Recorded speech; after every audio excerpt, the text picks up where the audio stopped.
Hello student, welcome back. A very good afternoon to all of you. Previous में हमने types of solution और साथ में factor affecting solubility of solution study. आज हम देखेंगे a totally new part, important part, that is Raoult's law. ये part start करने से पहले कुछ दो तीन बेसिक डेफिनेशन है जो आपको जानना जरूरी है. जैसे फर्स्ट डेफिनेशन होता है, it is a vapour pressure. Vapor pressure. What is vapor pressure? Name indicate the pressure exerted by vapor. Vapor जो होते हैं वो pressure exert करते हैं. Pressure exerted by the vapor on the surface of liquid. It is called as vapor pressure. Take any liquid. आप कोई भी एक liquid लीजिए, कोई भी एक solution लीजिए. This is solution. This is any liquid. This liquid it form vapors. इसके vapors बनते हैं which evaporate in the atmosphere. Now this vapor they exert pressure. They exert pressure on the surface of liquid. Such pressure exerted by the vapor on the surface of liquid, it is called as vapor pressure.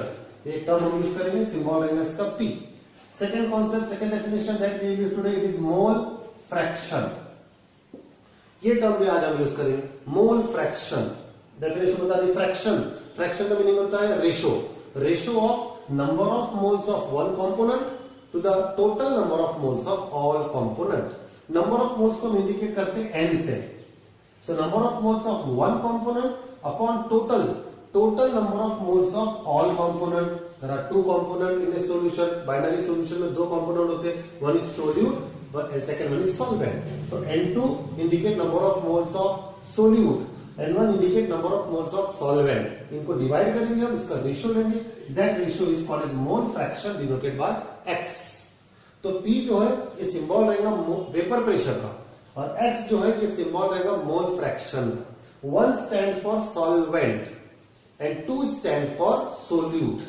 They are the component of solution. So दो term हम use करेंगे, एक vapour pressure, एक mole fraction. सो देखते हैं main part है, it is Raoult's law. What is this Raoult's law? So first statement gain 1 mark and 1 mark for derivation. It will comes for 2 marks. 2 marks का Raoult's law है. What is statement? Its statement is this: the partial vapor pressure VP. VP stand for vapor pressure. आपको ये statement by heart करना है. The partial vapor pressure of any volatile component. अब हमको component लेना है volatile. आपको volatile बताया था पिछले पीरियड में, the substance which evaporate easily. The partial vapor pressure of any volatile component is equal to, it is a vapor pressure of that component multiplied by its mole fraction. This is called as Raoult's law. ये Raoult's law का दो line का statement है. The partial vapor pressure of any volatile component is equal to vapor pressure of that component multiplied by mole fraction of the component. This is called as Raoult's law. अब इस law को हमको use करना है, derive करना है, और एक फॉर्मूला डिराइव करके ग्राफ देखना है. तो मल्टीप्लाई करेंगे. जैसे पार्शियल वेपर प्रेशर जो रहेगा, सपोज इसका सिंबल बता रहे हैं हम P1. Partial half vapour pressure एक P1 रहेगा, दूसरा P2 रहेगा. Vapour pressure of any component उसको P0 से इंडिकेट करेंगे हम, वेपर प्रेशर, और मल्टीप्लाई बाय मोल फ्रैक्शन उसको इंडिकेट करेंगे हम x से. x 1 stand for solvent. P1 है तो यहाँ पे P1 रहेगा, यहाँ पे x1 रहेगा. P2 लेंगे तो ये P02 मल्टीप्लाई बाय x2 रहेगा. 1 and 2 आर द कंपोनेंट. तो ये पूरा हम डिराइव करते हैं. assumption लेंगे हम. सपोज ये कंसीडर ए सॉल्यूशन. एक सॉल्यूशन लेंगे हैविंग 2 वोलाटाइल कंपोनेंट. इसके दो वोलाटाइल कंपोनेंट रहेंगे, component A1 and component A2. Consider a solution having 2 volatile component A1 and A2 which has mole fraction. इनका मोल फ्रैक्शन रहेगा, it is small x1 and x2. दो volatile component है A1 and A2, और उनका mole fraction है x1 x2. With the partial vapour pressure, with the first vapour pressure, इनका vapour pressure रहेगा, it is P1 and P2. P1 and P2 is the vapor pressure. Then the partial vapor pressure is P1 and P2, and total vapor pressure is P01 and P02. Partial vapor pressure is P1 and P2. Then according to Raoult's law, P1 is equal to that is partial vapor pressure is equal to, it is a product of vapor pressure that is P01 into mole fraction that is x1. P1 is equal to P01 into x1. अभी हमने statement देखा है, the partial vapor pressure of any volatile component is equal to the vapor pressure of that component multiplied by its mole fraction. Similarly, P2 is equal to P02 multiplied by x2, where 1 stands for solvent, first component, and 2 stands for solute, second component. Therefore, according to Dalton's law, एक Dalton law होता है कि total vapour pressure is equal to P1 plus P2. ये partial vapour pressure P1 है, ये partial vapour pressure P2 है, तो total vapour pressure हो जाएगा P1 plus P2. Putting this P1 is P01 into x1 plus P02 into x2. Now x1 is mole fraction of solvent. It can be written as P01 1 minus x2. x1 को replace कर देंगे 1 minus x2 plus P02 again it has x2, वो x2 है वहां पे. इधर solve करेंगे हम total pressure PT. Total pressure PT is equal to, इसको अंदर इंट्रोड्यूस करेंगे, it is P01 multiplied by 1 minus it is P01 into x2 plus P02 into x2.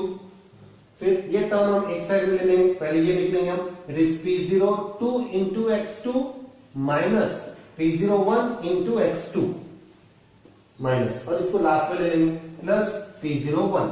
फिर इसमें x2 कॉमन निकल जाएगा तो finally become PT is equal to, it is x2 common आ जाएगा तो P02 minus P01 it is common into x2 और plus P01.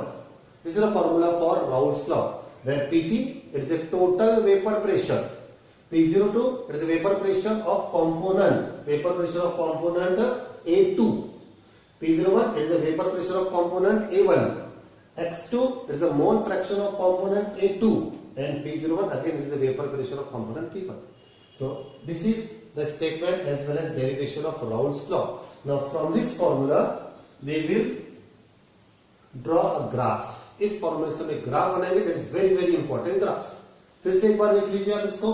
Consider a solution having two volatile component capital A1 and capital A2 with the mole fraction x1 and x2, और उसी का ही vapour pressure it is P01 and P02, and then partial vapour pressure will be P1 and P2. P1 और P2 partial vapour pressure रहेंगे और P01 और P02 actual vapour pressure रहेंगे. तो P1 और P2 पार्शियल हो गए, according to Dalton's law of partial gases it becomes partial pressure of the gas, it become P1 is equal to P01 plus into x1, P2 is equal to P02 into x2. ये हो गया according to Raoult's law. और Dalton's law से PT total vapour pressure is equal to P1 plus P2. ये Dalton's law यहां apply किया. दोनों value put करेंगे हम राउल्स लॉ की, हमें इसको सॉल्व करेंगे. x1 जो होता है mole fraction of component A1 is equal to 1 minus x2 होता है, इसको हम सॉल्व करेंगे और फाइनली ये फॉर्मूला बनेगा. अब इस फॉर्मूले में हम देखते हैं ग्राफ क्या होता है, that is according to Raoult's law.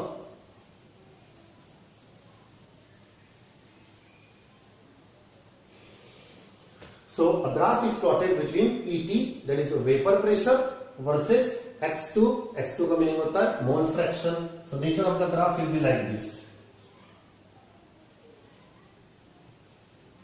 So this is the vapor pressure and this is mole fraction and this is vapor pressure. So from here see this vapor pressure, it is equal to this much multiplied by this x2, means it is directly proportional to x2. Vapor pressure is directly proportional to x2, means this graph increases from here, it goes here. As mole fraction increases, vapor pressure also increases because they are directly proportional to each other. This is from here, this is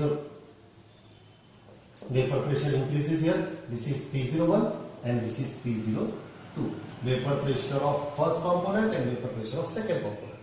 Now first, according to Raoult's law, we have seen this, that is P1 is equal to x1 into P01. और ऐसे देखा तुमने कि P1 is equal to P01 multiply by x1, जो Raoult's law का statement है कि the partial vapour pressure is equal to vapour pressure of that component multiply by mole fraction. अभी हमने थोड़ी देर पहले देखा था P1 is equal to P01 into x1, तो यहां से आ जाएगा therefore x1 is equal to this x1, ये नीचे आ जाएगा यहाँ पे, it is P1 multiply by P01 upon P01, 1 upon P01। So इन दोनों में रिलेशन आ रहा इनवर्सली प्रोपोर्शनल। x1 और P01 में रिलेशन आ रहा है inversely proportional, means as mole fraction increases of component 1, mole fraction of component 1 increases, then vapour pressure of that component decreases. तो x1 और P01 में इनवर्सली प्रोपोर्शनल है, मतलब अगर ये vapour pressure mole fraction increase होगा तो ये वेपर प्रेशर डिक्रीज होगा। This graph will be like this. See अच्छी तरह देखिए ये वाला relation, x1 is equal to P1 multiplied by 1 upon P01। P1 partial vapour pressure है, वो कंसीडर नहीं करना है, P01 लेना है total vapour pressure. x1 is inversely proportional to P1, P01। So as x1 increases, mole fraction increases, P01 decreases। Secondly, यही आप apply करेंगे P2 के लिए, P2 is equal to P02 multiplied by x2। There is a Raoult's law for component A2। It becomes therefore x2 is equal to P2 multiplied by 1 upon P02। यहां भी आप देखेंगे relation between mole fraction and vapor pressure of component, it is inversely proportional। Again that therefore as this mole fraction increases, this P02 it decreases, it will be like this। So P02 also decreases, P01 also increases as mole decreases as mole fraction increases। This is a graph for Raoult's law, ये Raoult's law का graph। This is all about Raoult's law for 2 marks। Now depending on this Raoult's law, there are 2 types of solution। ये Raoult's law पे हम define करेंगे 2 type के solution. First type of solution that is, ये graph हमको अभी 2 बार और use करना है, इसलिए हम ये ग्राफ अभी देखते हैं। तो first type of solution it is ideal solution. Ideal solution, non ideal, real या फिर आइडियल सॉल्यूशन। मेन है ideal solution. What is ideal solution? The solution which obey Raoult's law. ऐसा सॉल्यूशन जो राउल्ट्स लॉ ओबे करेगा over entire range of concentration. Concentration, solution का concentration change करते जाइए आप, लेकिन वो सॉल्यूशन राउल्ट्स लॉ को ऑलवेज ओबे करेगा, ऐसे सॉल्यूशन को बोलेंगे हम ideal solution. The solution which obey Raoult's law over the entire range of concentration, that is called as ideal solution। Example of such ideal solution, one is benzene and plus toluene। Benzene और toluene का mixture जो होता है वो ideal solution होता है। और ideal solution की एक प्रॉपर्टी होती है vapour pressure of ideal solution. ये पॉइंट बहुत इंपॉर्टेंट है। Vapour pressure of such ideal solution, mixture of benzene and toluene, vapor pressure of ideal solution it lie between, it is in between vapor pressure of pure component,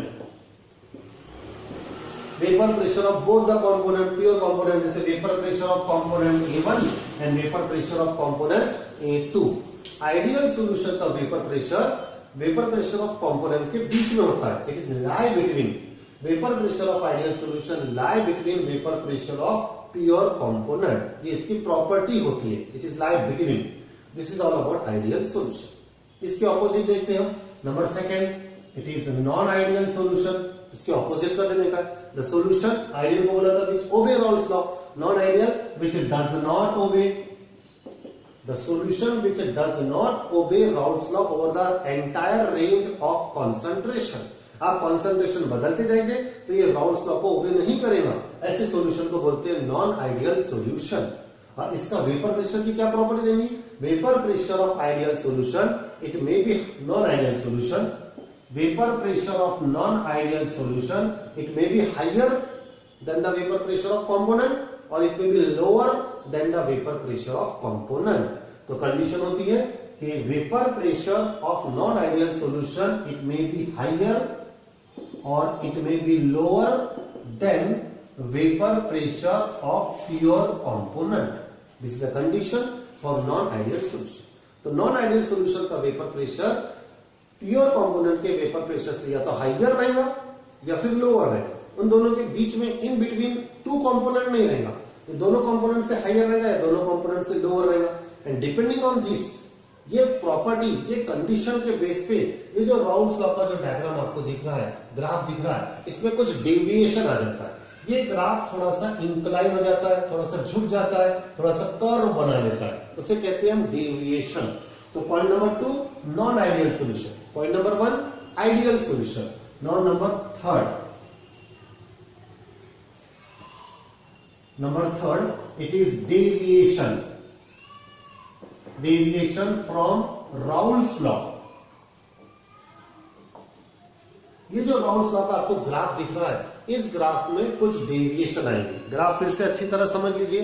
this is vapour pressure, ये vapour pressure increase हो रहा है। This is mole fraction, ये इधर increase हो रहा है। तो राउल्स लॉ का जो पहला फॉर्मूला बना था, as mole fraction increases vapour pressure also increases, जो ऐड करके बनाया था। दूसरा, अगर वही मोल फ्रैक्शन आप लेंगे P01 के साथ तो इनवर्सली रिलेशन आता है, mole fraction increases P01 decreases. Similarly, mole fraction increases, P02 also decreases. This is Raoult's law. अब इसको यूज करेंगे हम डेविएशन। कैसे आएगा deviation? Deviation from Raoult's law. So there are two types of deviation. One, it is positive deviation from Raoult's law. पहले तो आपको जानना है कि पॉजिटिव डेविएशन की कंडीशन क्या है। तो अभी जो आपको कंडीशन बताया था कि vapour pressure of non ideal solution, it may be higher और it may be lower than the vapour pressure of pure component. यहां हाइयर या लोअर में क्या रहेगा कि vapour pressure of non ideal solution it is higher than the vapour pressure of pure component. Condition आएंगी higher. जब vapour pressure higher रहेगा as compare to pure component, तो वहां पे हमको पॉजिटिव डेविएशन मिलेगा। और ये पॉजिटिव डेविएशन एग्जांपल देख लेते हैं पहले। It is observing solution of ethanol and plus acetone. Ethanol और एसीटोन के मिक्सचर में हमको पॉजिटिव डेविएशन मिलेगा। अब पॉजिटिव डेविएशन का मीनिंग क्या है? ये जो ग्राफ आपको दिख रहा है, ये ग्राफ में स्लोप जो है ये स्ट्रेट लाइन नहीं रहेंगे। ये स्लोप, ये इंक्लिनेशन जो है थोड़ा सा ऊपर हो जाएगा, पॉजिटिव जाएगा। ये जो ग्राफ यहाँ पे आपको डिग्रीज दिख रहा है, it will become like this, ऐसे। पहले वो स्ट्रेट लाइन में डिक्रीज हो रहा था, अब यहाँ पे ये ऊपर आ जाएगा, मतलब ऊपर पॉजिटिव आ गया। सिमिलरली ये जो ग्राफ इधर डिक्रीज हो रहा है, ये भी थोड़ा सा इंक्लाइन ऐसा ऊपर हो जाएगा। ऐसे ये डायरेक्ट डिक्रीज नहीं होगा, इसका डेविएशन थोड़ा पॉजिटिव हो जाएगा। तो इसे कहते हैं positive deviation from Raoult's law. And positive deviation कब होता है? Condition when vapour pressure of non ideal solution is higher than the vapour pressure of pure solvent, pure component. Example ethanol plus acetone. Next one, number B, it is negative deviation. Negative deviation अब ये कब observe होगा? Negative deviation इसके opposite कर लो।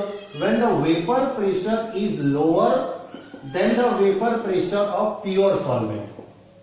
जब pure solvent का vapour pressure के compare में vapour pressure of non ideal solution अगर लोअर रहेगा, कम रहेगा, तब हमें मिलेगा नेगेटिव डेविएशन। इसका एग्जांपल रहेगा देन एसीटोन का रहेगा ये chloroform, mixture of chloroform plus acetone. So chloroform और एसीटोन को अगर हम मिक्स करेंगे तो वो जो सॉल्यूशन रहेगा वो नॉन आइडियल सॉल्यूशन रहेगा और वो बताएगा नेगेटिव डेविएशन। अब नेगेटिव डेविएशन का मतलब इस ग्राफ में क्या रहेगा? जो ये ग्राफ स्ट्रेट लाइन था, पॉजिटिव डेविएशन के लिए ग्राफ कर्व अपवर्ड साइड में आ गया था। नेगेटिव डेविएशन में कर्व जो है ये लोअर साइड में आएगा। ये ब्लू लाइन में जो आपको कर्व दिख रहा है, ये कर्व जो लोअर साइड में आ गया, this is negative deviation. Similarly ये जो P02 का कर्व है, ये भी लोअर साइड में आ जाएगा, नीचे आ जाएगा थोड़ा। इसे कहेंगे हम negative deviation from Raoult's law. So this is all about deviation from Raoult's law. See one more time, एक बार और देख लो। There are two types of deviation, positive deviation and negative deviation. Deviation का मतलब होता है थोड़ा सा इंक्लाइन हो जाना, थोड़ा सा हट जाना, थोड़ा सा डिस्टर्ब हो जाना। अब पॉजिटिव डेविएशन कब आएगा? When the vapour pressure of non ideal solution is higher than the vapour pressure of component, higher रहेगा, तब हम उनको बोलेंगे पॉजिटिव डेविएशन। वो ग्राफ में कर्व जो है ऊपर आ जाएगा।